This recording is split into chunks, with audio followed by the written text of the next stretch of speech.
يا نفس إن لم تظفري لا تجزعي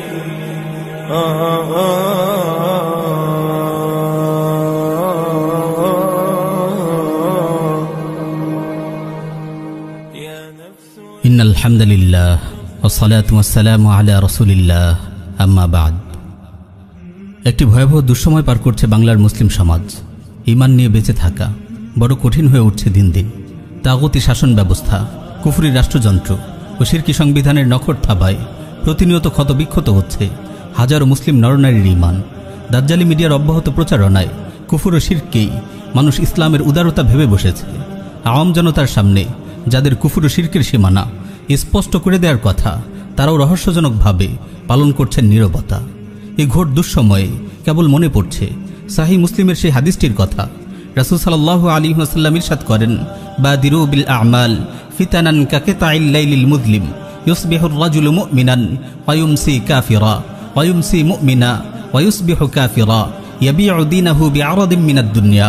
অন্ধকার রাতের মতো ফিতনা আসার পূর্বেই তোমরা দ্রুত নেক আমল করে নাও। যখন মানুষ সকালে মুমিন থাকবে কিন্তু বিকেলে কাফির হয়ে যাবে, কিংবা বিকেলে মুমিন থাকবে সকালে কাফির হয়ে যাবে, দুনিয়ার সামান্য স্বার্থের জন্য মানুষ দিনকে বিক্রি করে দেবে। রাসূল সাল্লাল্লাহু আলাইহি ওয়াসাল্লাম যে ফিতনার ব্যাপারে হুঁশিয়ার উচ্চারণ করেছিলেন, আমার মনে হয় সেই অন্ধকার রাত এসে গেছে। কুফর ও শিরককেই ইসলামের উদারতা ভাবা হচ্ছে। মানুষ প্রতিনিয়ত অসংখ্য কুফরি ও শিরকি আকীদা বিশ্বাসে জড়িয়ে পড়ছে। সবচেয়ে বড় দুঃখজনক বাস্তবতা হলো, যাদের দায়িত্ব ছিল এসব কুফরি ও শিরকের বিরুদ্ধে সোচ্চার হওয়া এবং ঈমান ও কুফরের সীমানা সুস্পষ্টভাবে নির্ধারণ করে দেয়া সেই উলামায়ে কেরামি অনেক ক্ষেত্রে পালন করছেন অমার্জনীয় নীরবতা। আবার অনেক ক্ষেত্রে আশ্রয় নিচ্ছেন লুকোচুরি ও আত্মপ্রবঞ্চনার। ফলে আওয়াম জনগণ ব্যাপকভাবে বিভ্রান্ত হচ্ছে, হুমকির মুখে পড়ছে তাদের ঈমান ও আকীদা। এদেশের সংবিধান যে চারটি মূলনীতির উপর প্রতিষ্ঠিত, গণতন্ত্র, সমাজতন্ত্র, ধর্মনিরপেক্ষতা ও জাতীয়তাবাদ, এই চার মূলনীতির প্রতিটি ঈমান বিধ্বংসী। পুরো সংবিধানটি একটি শিরকি সংবিধান। আল্লাহর নাজিলকৃত আইনকে পিছনে ছুঁড়ে ফেলে কিছু কুলাঙ্গার মুশরিক তাদের নাপাক হাতে পশ্চিমা প্রভুদের অনুকরণে এই শয়তানি সংবিধান রচনা করেছে। অসংখ্য কুফরি ও শিরকি আইন রয়েছে এই তাগুতি সংবিধানে। কিন্তু আলিমরা যখন জনতার সামনে বলে আমরা সংবিধানকে শ্রদ্ধা করি, দেশের আইনকে শ্রদ্ধা করি, তখন সাধারণ মানুষ এই বক্তব্য থেকে কি মেসেজ পায়? তারা কি সংবিধানের ঈমান বিধ্বংসী মূলনীতিগুলোকে শ্রদ্ধা করেন? তারা কি নাপাক সংবিধানের অসংখ্য শরিয়া বিরোধী আইনকে শ্রদ্ধা করেন? তারা কি ইসলামের হুদুদ কেসাসের পরিপন্থী এই শয়তানি দণ্ডবিধিকে শ্রদ্ধা করেন? তারা কি সুদী অর্থব্যবস্থাকে শ্রদ্ধা করেন? আর এই সংবিধানকে শ্রদ্ধা করলে কিভাবে মানুষের ঈমান বহাল তবিয়তে থাকতে পারে? যদি খুদ আলিমদের পক্ষ থেকে মানুষ এমন মেসেজ পায়, আলিমরাই যদি ঈমান ও কুফরের সীমারেখা গুলিয়ে ফেলে, তাহলে জনগণের অবস্থা এমন না হয়ে উপায় কি? আস্তাগফিরুল্লাহ। সংবিধানের এই ঈমান বিধ্বংসী মূলনীতিগুলোর ব্যাপারে চলছে লুকোচুরি আর আত্মপ্রবঞ্চনার নিকৃষ্ট খেলা। দিনকে নিয়ে, শরিয়াকে নিয়ে এমন মারাত্মক প্রবঞ্চনা আমাদের হৃদয়কে কাঁপিয়ে তুলে। শরিয়া প্রতিষ্ঠার নাম করে সংসদে গিয়ে অনেকে এই কুফরি সংবিধান বাস্তবায়নের শপথ গ্রহণের দুঃসাহস পর্যন্ত দেখাচ্ছে। আল্লাহ আমাদের ঈমান আমলের হেফাজত করুন। জনগণের সামনে ঈমান ও কুফরের বাস্তবতা সুস্পষ্টভাবে তুলে ধরার তৌফিক দান করুন। যুগ যুগ ধরে তাগুত সরকার আর দাজ্জালি মিডিয়া এদেশের জনগণকে ধর্মনিরপেক্ষতা আর সাম্প্রদায়িক সম্প্রীতির কুফরি পাঠ শিখিয়েছে। এদেশের মুসলিম নামধারী কথিত তাহাজ্জুদ গুজার এমপি মন্ত্রী, প্রধানমন্ত্রী ও রাষ্ট্রপতিরা সংবিধানের অন্যতম মূলনীতি ধর্মনিরপেক্ষতার বাস্তবায়ন করতে গিয়ে দেশে শত শতবার দুর্গাপুজোর শিরকি আয়োজন উদ্বোধন করেছে। কুফর ও শিরকের উদযাপন উপলক্ষে দেশবাসীকে শুভেচ্ছা জানিয়েছে। প্রধানমন্ত্রী শেখ হাসিনা ধর্ম যার যার, উৎসব সবার নামে কুফরি বাণী প্রসব করেছে। হিন্দুদের পূজা মণ্ডপে গিয়ে বলেছে, গজে করে নাকি যখন মা দুর্গা আসে তখন দেশে নাকি অনেক ফসল হয়। এভাবে বছরের পর বছর ধরে জনগণকে দেয়া হয়েছে ধর্মনিরপেক্ষতার কুফরি পাঠ। মানুষের ঈমান নিয়ে চলেছে ছিনিমিনি খেলা। সম্প্রতি বাংলাদেশের একজন জনপ্রিয় ক্রিকেটার সাকিব আল হাসান কলকাতা গিয়ে কালী পূজা উদ্বোধন করে এসেছে। এ নিয়ে সোশ্যাল মিডিয়ায় সমালোচনার ঝড় উঠেছে।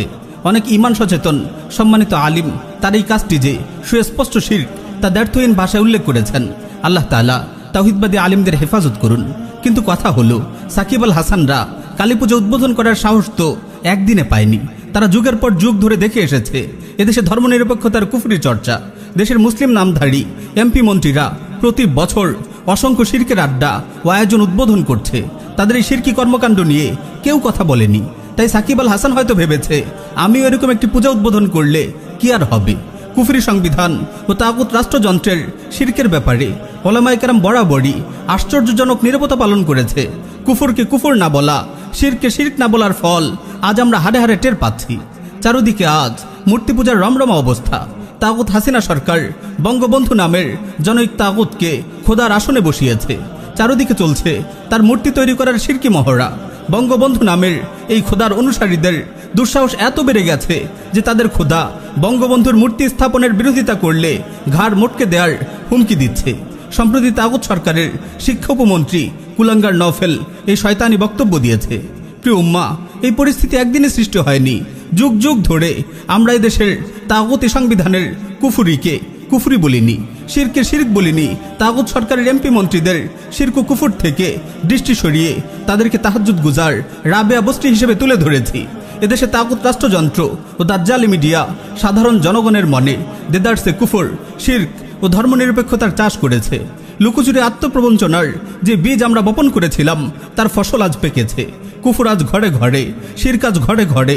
যে শিরক ও কুফরের মুখোশ আমরা তাগুত সরকারের ভয়ে উন্মোচন করিনি, সেই কুফর ও শিরক আজ পুরো দেশ ছেয়ে গেছে। প্রিয় উম্মাহ, এখনো সময় আছে। আমাদের লুকোচুরি ও আত্মপ্রবঞ্চনার এই নষ্টামি থেকে তাওবা করতে হবে। জনগণের সামনে শিরক ও কুফরের সীমারেখা সুস্পষ্টভাবে তুলে ধরতে হবে।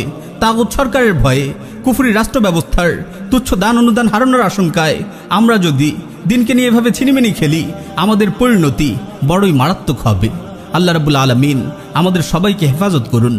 আমিন ইয়া রাব্বাল আলামিন।